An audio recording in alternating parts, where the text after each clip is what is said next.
Greetings, friend! Welcome to the fire. Let's continue on with the second part of the previous story. Oh, and trust me, if you're wondering if it gets worse, oh, it does. Steven Universe and D&D Part 2 Electric Boogaloo r/RPG horror stories posted by Regale. This is the continuation of the horror story I shared a few days ago. The time was finally nigh. It was time to see what story Karen created for us. Prior session 0, she told us not to make new characters, because we will be using the ones from my campaign. I kinda like this idea, since our characters were all on a decent level, 9, and it was more time efficient to use them than look through a bunch of new character sheets to see what flies and what doesn't. Session starts. Our characters meet up in a tavern, but before my bard can make his trademark joke, ordering a mug of machine oil in every tavern it enters, suddenly the tavern gets attacked by a bunch of lithoid creatures similar to Karen's character from the previous game. I mean, we knew this was gonna happen. The campaign was supposed to revolve around them, but come on, isn't 10 minutes into the game a bit too soon?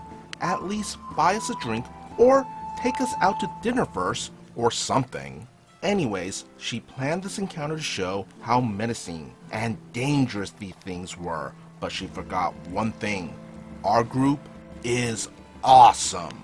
Hex and Boblin gave me headaches during every fight, as I try to balance encounters around their OP character builds. Except, I enjoyed that. I like when my party manages to create broken character builds and actually makes me use my brain to counter them. I still remember the day when Hex created a Shadow Blade using Assassin that could deal more than 1000 damage in one round at level 20. Best game ever! But this was Karen's time to DM, and she had yet to learn what a Shadow Sword Paladin is. Level 7 Shadow Blade with Divine Smite and Booming Blade. Do the math. Long story short, Hex and Boblin crippled Karen's supposed to be dangerous army without me doing anything. I just used my turns to aggressively doot in the background. As the battle commenced, Karen grew more and more frustrated, but she couldn't do anything considering the dice rolling bot doesn't let you fudge rolls. We defeated every single one of them. Karen argued that since we didn't know that their gem is the only weakness they have, we would assume that they got killed when they went poofed. But Boblin was having none of it. Hell no! If they disappeared and left gemstones behind, my character would have best assumed that they are a trap at best, or cursed at worst. There is no way I wouldn't break those things as soon as I can. Since both Hex and I sided with Boblin on this one, Karen got angry at us and said, "You all hear a rumbling and suddenly you see a gigantic gem approaching you. Roll for initiative." Turns out this gigantic gem had, I kid you not, 20k HP and did 4d20 damage with every attack. This is what happens if you break Karen's railroad. She proceeds to explain how the giant gem kills all of us and the orphan child Hex was protecting. She immediately reconned this decision, however, when Hex got rightfully upset and Boblin said if his character dies, he quits.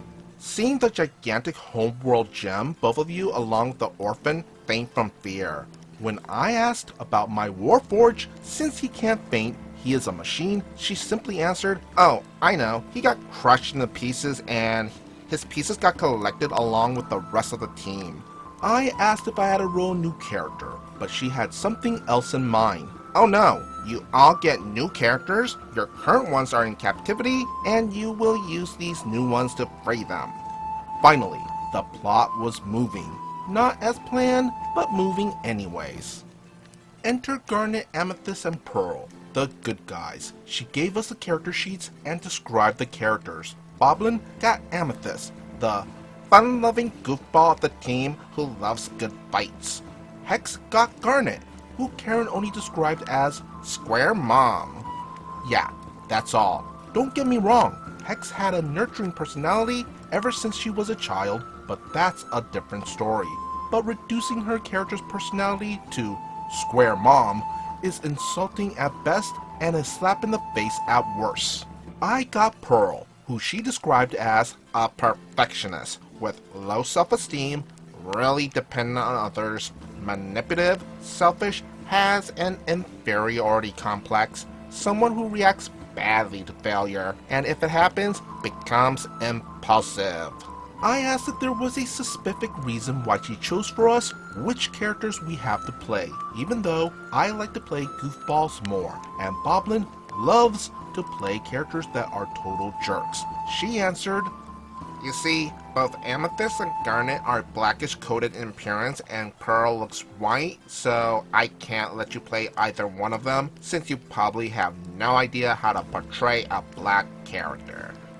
I think at this point I gotta mention that Karen and Hex are black girls. Boblin is a black guy and Hex's brother, me being the only white guy in the team. Also, yeah, I know, she race changed Rose before, but considering none of us knew the cartoon back then, none of us could bring this up as an argument. Boblin had enough and told me in private messages that he's gonna kill his character off the first time he gets the chance. I told him that I know this doesn't go as planned, and I too thought about leaving. But I'm not gonna let Hex suffer this alone. If he wants to leave, he should, instead of trying to make Karen angry, but he was having none of it. He was fed up, and he wanted to make a point. We finally all had a chance to take a closer look at our character sheets. Apparently Hex's character could manifest 2 metal boxing gloves as weapons, didn't need food or oxygen, could see the future, could sense structural integrity, had heat resistance, photokinesis, weapon size augmentation, had energy resistance, and electrokinesis. Boblin's character didn't need food or oxygen either, had the same resistance as Hex, could shapeshift, do a spinning dash attack, could slice with his hair, and has a fast regeneration. Though, when used, the form might come out unstable. My character didn't have any unique abilities, but had the resistances, and didn't need food or oxygen either. When I voiced my thoughts about this, Karen told me that it's the reason why my character has her problems, like the inferiority complex I mentioned before. Okay, that's understandable. She gave us some lore on the species and about the world she built overall, and then the game continues. She describes how we arrived too late and the former monstrosity is gone, but we found a bunch of shattered gems on the ground and that we are shocked. I say, what could have happened here, brothers? This made Karen snap. That's not something what Pearl would say, and don't you ever dare say brothers again. All gems are she. Although we always refer to every single one of them as an it before, and she was never bothered by it. I wanted to object since even I started to get annoyed. We were sitting here almost 1.5 hours by now, and we barely did anything. But Boblin was furious about this, and spoke first. Apparently no campaign ruining revenge is worth 1 sanity. Boblin: dude, you told us they were genderless. Why the F do you care? Karen: because they all look like women and they refer to themselves as she. Boblin: says who? This is bull! You said they reproduce asexually with machines, so they are genderless. They shouldn't have the concept of man and women in the first place, and they shouldn't care even if they do. Karen: they aren't asexual. They are all lesbians. The next thing we saw was Boblin leaving the call and the server. At this point, I spoke up too. I told Karen that I try to give this campaign a chance, despite really not wanting to, because I felt like she deserves a chance. I also told her that the lore and the world building has a lot of contradictions, like the one Boblin pointed out earlier. I told her that we can't play the game if she doesn't even let us roleplay the characters she made us play, because in her imagination, they act differently than how we roleplay them. I told her that continuing this would be pointless, especially considering Boblin left and there is no chance that he'll come back. I also told her that the only reason I didn't say anything before is that I know this was her first time DMing. Karen didn't even answer to anything I said, just started yelling slurs, curses and profanities at me until Hex stepped in. She told her that this whole session made her feel really uncomfortable. She didn't feel like she's been playing a game, but like getting dragged alongside on a trip. She told her that she too felt like the game was doomed ever since she got her original character taken. She also said that she wanted to give Karen a chance to express herself, but she misused our trust. Karen, after hearing this, just kicked both of us out of the server and went offline. She didn't come online for 2 weeks, and Hex told me that she is avoiding her in real life too. 2 weeks passed and Karen didn't show up to our sessions, but on the 3rd week, she did log in, only to copy-paste a huge wall of text into our Discord server, describing how we let the world be destroyed, how our characters got tortured to death, except mine, who gets reassembled every time he dies so he could be tortured more. After pasting this text, she left the server and blocked us all.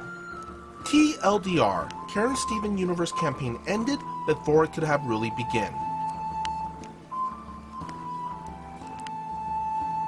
Whew, there's a lot to unpack here.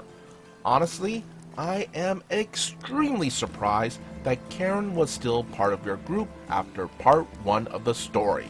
As I said then, I totally understand wanting to keep the peace to keep the group together, but even then, there's a limit. Still, since OP was a new DM, just take it as a learning experience. Now, assigning characters to players according to race. Ooh, yeah, that's, yeah, don't do that. Especially if there's going to be an issue like in this story. Just don't do it. Also, if you assign a player a pre-established character from a franchise and the player is unfamiliar with said franchise, don't get upset if they don't play them according to your headcanon. At that point, unless everyone was 100% on board, which in this story they weren't, just let the players make their own characters. Now, with that being said, I'm somewhat familiar with this series, and I just gotta say, Karen did OP dirty with Pearl. The character actually has some pretty powerful abilities, like being able to summon a weapon, which is a spear.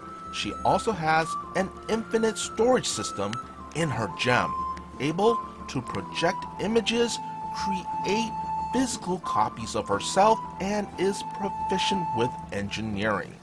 My guess here is that Karen did what she did because she felt slighted from the events of part 1, and that's not cool. In the end, Karen wasn't looking to run a game. She just wanted a group of people to act out her Steven Universe fanfiction. Be sure to hit that like and subscribe button if you want to see more content like this.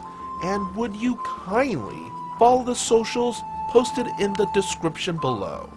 As always, be good, be great, be awesome.